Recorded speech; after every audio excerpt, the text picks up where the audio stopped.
वहाँ मैं जाट आरक्षण संघर्ष समिति के कार्यक्रमों में भी गया और वहीं मैं किसान आंदोलन के बीच में भी सक्रिय रहा और वहाँ मैं शेड्यूल कास्ट के लोगों के बीच में रहता ही हूँ। तो सरकार को ये टीस है कि ये जो आदमी है ये तुम्हारे लिए विपक्ष से ज़्यादा घातक है।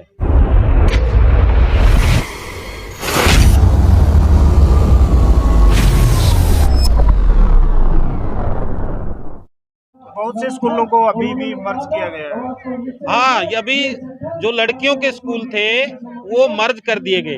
अभी जो माननीय कमलेश डांडा रोजा राज्य मंत्री जो किलायत विधानसभा क्षेत्र से विधायक है, उसके खुद हल्के से 6 स्कूल मर्ज कर दिए गए हैं, लड़कियों के बंद कर दिए गए और जबकि वो अच्छे स्कूल चल रहे थे वहाँ, लेकिन वो जानबूझ के सरकार ने पूरे हरियाणा में से स्कूल बंद किए हैं।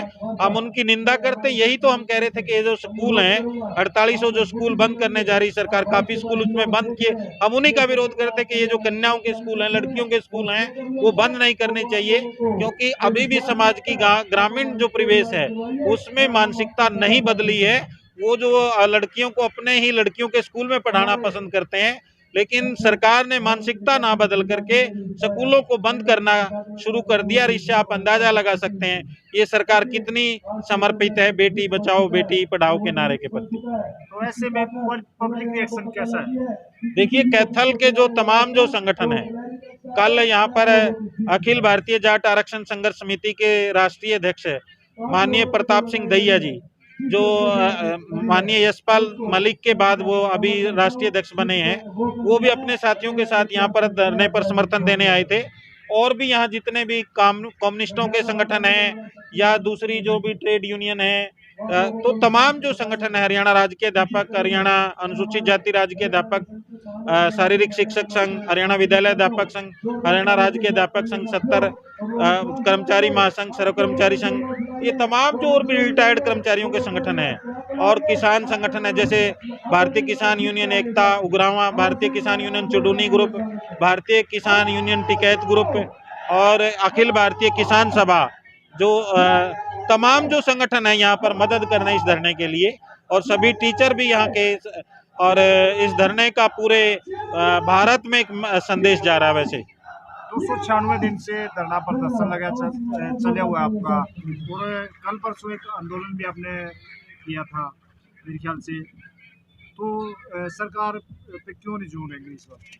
देखिए, सरकार ये चाहती है, क्योंकि मैं जहाँ पिछड़े वर्ग के लोगों के समर्थन में गया, वहाँ मैं जाट आरक्षण संघर्ष समिति के कार्यक्रमों में भी गया और वहीं मैं किसान आंदोलन के बीच में भी सक्रिय रहा और वहाँ मैं शेड्यूल कास्ट के लोगों के बीच में रहता ही हूँ। तो सरकार को ये टीस है कि ये जो आदमी है ये तुम्हारे लिए विपक्ष से ज़्यादा घातक है, इसलिए सरकार ये चाह रही कि इसको तोड़ा जाए, इसको मतलब कि हरासमेंट दी जाए, इसका उत्पीड़न किया जाए। इस मंशा से सरकार ने मेरे खिलाफ राजद्रोह का मुकदमा दर्ज किया, इसलिए वो चाह रही है कि इसको जरकाया जाए, मतलब कि ये जो समाज को इकट्ठा कर रहा है, जातियों को इकट्ठा कर रहा है, लोगों को इकट्ठा कर रहा है, तो इसके ऊपर प्रेशर बढ़ेगा, इसका उत्पीड़न होगा, मानसिक तौर पर ये उत्पीड़न होगा इसका, तो तब क्या नाम है, यह आदमी आगे नहीं मतलब इस तरह के कार्यक्रमों में जाना बंद करेगा, उससे समाज का मनोबल गिरेगा और जो अलग अलग जातियां, अलग अलग संगठन जो इकट्ठा हो रहे हैं, तो वो उस प्रक्रिया में जो रुकावट आएगी, यही सरकार की मंशा, और इसलिए सरकार मतलब ये जो मतलब इस मुद्दे को सुनना नहीं चाहती। तो 4 मुद्दे हमने रखे हैं, आप अंदाजा लगा सकते हो कि जैसे मेरे ऊपर जो मुकदमा दर्ज किया गया, वो एक शेड्यूल कास्ट का ही कर्मचारी है पुलिस में, उसने दर्ज करवाया, उसने दर्ज नहीं कराया, उसके ऊपर प्रेशर आया होगा और वो मेरे से अलग जाति का है, तो इसका मतलब क्या, सरकार की मंशा ये थी कि शेड्यूल कास्ट की 2 जातियां आपस में लड़ें। लेकिन मैं धन्यवादी हूँ यहाँ के किसान मजदूर तमाम संगठनों का, उन्होंने इस बात को गंभीरता से लेकर के, जो सामाजिक जो मुद्दे थे, शिक्षा के जो मुद्दे थे, उनको गंभीरता से लेते हुए और ये धरना लगातार मतलब कि जाति की मानसिकता से बाहर आकर के इस धरने को लगातार अपना समर्थन दिया, यहाँ पर बैठते हैं, तो ये एक विशेष बात है।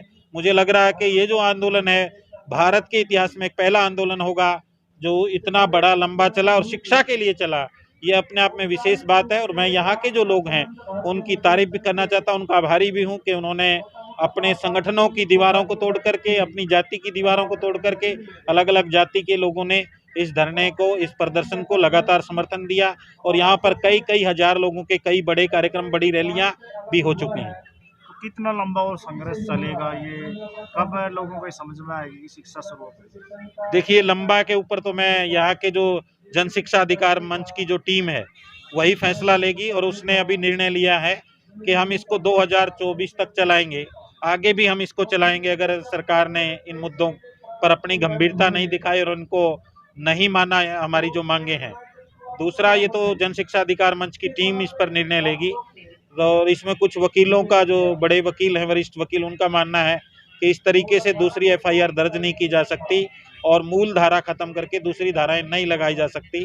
तो इस तरह का ये मामला है, तो इसको लेकर के मैं सुप्रीम कोर्ट भी गया हूँ, जिसमें 8 अगस्त को सुनवाई है सुप्रीम कोर्ट में। लेकिन यहाँ के जो साथी हैं उन्होंने ये धरना चलाया क्योंकि सरकार चाहे तो इस मुकदमे को वापस ले सकती है, जो किसी भी कोर्ट में केस चल रहे हों। जबकि मेरे तो यहाँ पर अभी गिरफ्तारी भी नहीं हुई है इस संबंध में और ना यहाँ चालान पेश किया गया है, जहाँ तक मुझे जानकारी है। अभी कुछ दिन पहले कुछ किया हो तो मालूम नहीं। कल भी पुलिस वाले लोग यहाँ पर आए थे, एक रिपोर्ट बना करके लेके गए हैं इस धरने की, जन शिक्षा अधिकार मंच के बारे में। तो इसके बारे में ज़्यादा जानकारी पुलिस विभाग ही दे सकता है। लेकिन साथियों ने ये निर्णय लिया कि 2024 तक तो ये धरना चलेगा और आगे भी इस संबंध में जो भी आंदोलन होगा वो हम मिल बैठ करके डिसाइड करेंगे। लेकिन सरकार की गलत नीतियों का जो नई शिक्षा नीति है वो समाज विरोधी है, किसान विरोधी है, मजदूर विरोधी है, कर्मचारी विरोधी है, छात्र, नौजवान और गरीब तबके के तमाम जो लोग हैं उन सब की विरोधी है। तो उसके खिलाफ ये आंदोलन किसी न किसी रूप में आगे भी लगातार जारी रहेगा। तो क्या अपील करेंगे जनता से आप? देखिए, मैं जनता से तो ये अपील करना चाहता हूँ, लोग सोचेंगे मैं मेरे लिए नहीं कर रहा, मैं ये कह रहा हूँ कि शिक्षा का जो मुद्दा है ये इस देश के प्रत्येक नागरिक के लिए जरूरी है। और आप जो, ठीक है, जिनके जो साधन संपन्न वो अपने बच्चों को प्राइवेट स्कूल में पढ़ा सकते हैं, लेकिन जो भी किसान और मजदूर है उसके लिए सरकारी स्कूल बेहद जरूरी हैं। और सरकारी स्कूलों के लिए गांव के लोगों ने जमीन दी है, गांव के लोगों ने सांग करवा करके, अपनी बांच दे करके या अपना दान वगैरह दे करके वो स्कूल खड़े किए हैं। तो इस पर सरकार की बजाय ग्रामीणों का हक ज़्यादा बनता है। तो उन सभी ग्रामीणों से ये अपील करता हूँ, या जिनके पूर्वजों ने ये स्कूल बनाए, योगदान दिया, और तमाम जो हरियाणा की जनता, उससे अपील करता हूँ कि ये सरकारी शिक्षा को बचाना बेहद ज़रूरी है। अगर ये शिक्षा ख़त्म हो गई तो भविष्य में जो पढ़ाई के जो रास्ते हैं बिल्कुल बंद हो जाएंगे और जहाँ शिक्षा नहीं होगी वहाँ अंधविश्वास और अज्ञान ही फैलेगा। तो इसलिए जनता जो है इस बात का जरूर संज्ञान लेगी और आने वाले समय में जो इसकी उल्लंघना कर रहे हैं शिक्षा जैसे मुद्दे की, उसको सबक सिखाने का काम करेगी। बहुत बहुत धन्यवाद सुरेश द्रविड़ जी।